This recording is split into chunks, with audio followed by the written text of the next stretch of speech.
जय श्री श्याम।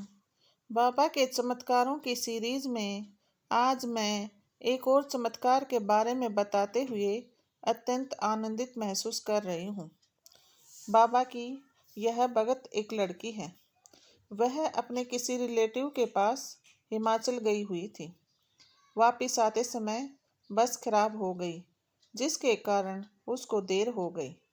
सर्दी का मौसम था, इसलिए धुंध के कारण 3 बजे ही ऐसा प्रतीत हो रहा था कि जैसे शाम हो गई हो। जिस स्थान पर उसे लगभग 1 बजे पहुंच जाना चाहिए था, वह वहां पर 3 बजे के लगभग पहुंची। समय पर न पहुंचने के कारण उसकी बस निकल गई। दूसरी बस के इंतजार में काफ़ी समय व्यतीत हो चुका था, इसलिए उसने सोचा कि मैं कोई पिकअप गाड़ी लेकर यमुनानगर बस स्टैंड पर चली जाती हूँ। वहाँ पर मुझे बस मिल जाएगी और यह सोचकर वह उस स्थान पर आ गई जहाँ से पिकअप गाड़ियाँ चलती हैं। वह हरियाणा के सडोरा बस स्टैंड पर खड़ी हुई थी। तभी वहाँ पर एक पिकअप गाड़ी आकर रुकी, जिसमें कई सवारियाँ बैठी हुई थी। उस गाड़ी वाले ने पूछा, मैडम आपने कहाँ जाना है? तब उस बिटिया ने कहा, आप कहाँ जाओगे? तब उस ड्राइवर ने कहा, मैं तो सवारियों को लेकर यमुनानगर जा रहा हूँ। उस लड़की ने कहा, भैया मैंने भी रोहतक जाना है। फिर उस ड्राइवर ने कहा, कोई बात नहीं मैडम, मैं आपको यमुनानगर के बस स्टैंड पर ड्रॉप कर दूंगा। वहाँ पर आपको ज़्यादा बसों की सर्विस मिल जाएगी, जिससे आप आराम से चले जाना। यहाँ पर तो पता नहीं आपको कितना इंतज़ार करना पड़ेगा। गाड़ी में एक बुजुर्ग व्यक्ति भी बैठा हुआ था। उसने भी कहा, बेटी आप हमारे साथ गाड़ी में बैठ लो, कोई डर वाली बात नहीं है। उस लड़की को थोड़ा सा हौसला मिला तो उसने उस बुजुर्ग व्यक्ति से पूछा, अंकल आपने कहाँ जाना है? तो उस व्यक्ति ने कहा, मुझे तो पास में ही जाना है, लेकिन तुम परेशान मत हो, निश्चिंत होकर बैठ जाओ। इस गाड़ी वालों को मैं बहुत समय से जानता हूँ। यह तुम्हें सेफली यमुनानगर बस स्टैंड पर ड्रॉप कर देगा। उस बुजुर्ग व्यक्ति से इतना आश्वासन पाकर वह बिटिया उस गाड़ी में बैठ गई। तभी गाड़ी चल पड़ी और थोड़ी सी दूर जाने पर 2 सवारियां उतर गई।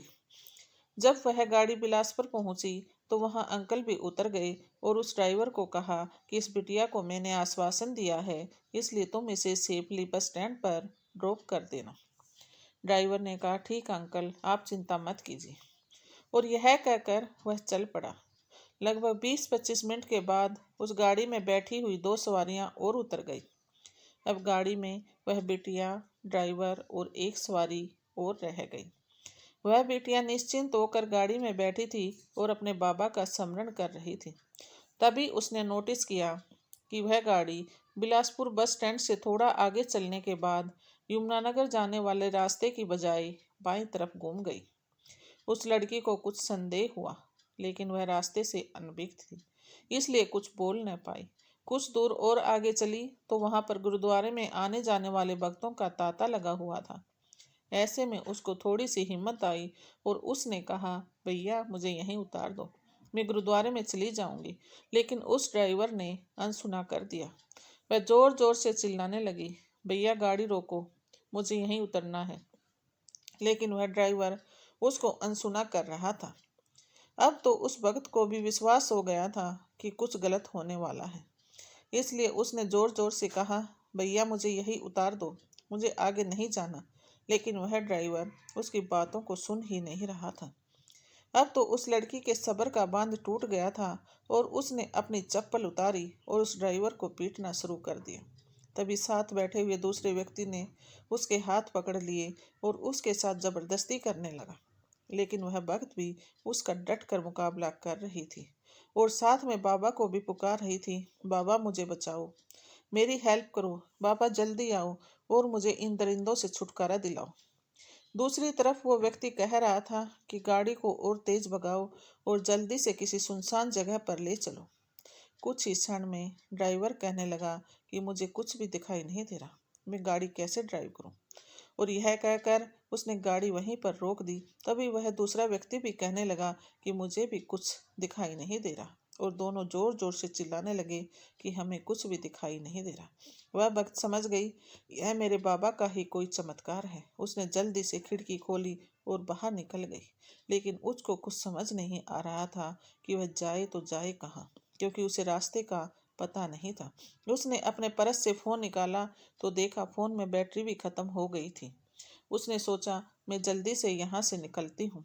जिसने मुझे इस मुसीबत से निकाला है वह अवश्य ही मुझे घर पहुँचा देगा।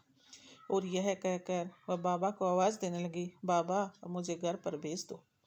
वह मुश्किल से 50 मीटर की दूरी पर ही गई होगी। वहाँ पर एक चौक था। वह रोड क्रॉस करने लगी कि उसे जोर से धमाके की आवाज़ सुनी। उसने पीछे मुड़कर देखा तो एक डंपर ने उस गाड़ी को जोरदार टक्कर मारी और वह गाड़ी पलट गई। इतनी देर में ही एक गाड़ी आकर उसके सामने रुकी और व्यक्ति ने शीशा उतारा और उसे पूछा, बिटिया यहाँ क्या कर रही हो? उस भक्त ने गर्दन उठाकर उसकी तरफ देखा तो उस गाड़ी में वही अंकल बैठे थे जो उसको रास्ते में मिले थे। उसकी सांस में सांस आई। अंकल से टाइम पूछा। उस समय लगभग 7 बजे थे। उस बिटिया ने कहा, अंकल क्या आप मुझे किसी सेफ जगह पर छोड़ सकते हो? वह व्यक्ति समझ गया था कि अवश्य ही कोई घटना घटी है, और वैसे भी इसे तो यमुनानगर बस स्टैंड पर जाना था। यहाँ पर क्या कर रही है? उस व्यक्ति ने उस बिटिया के सिर पर हाथ रखा और कहा, बताओ क्या हुआ, तुम यहाँ कैसे पहुंची? तब उस लड़की ने पूरा वाक्य बताया। जब वह यह कहने लगी कि बाबा ने मुझे बचा लिया, तब अंकल ने कहा, तुम कौन से बाबा की बात कर रही हो? तो उस भक्त ने कहा, मैं खाटू बाबा की बात कर रही हूँ।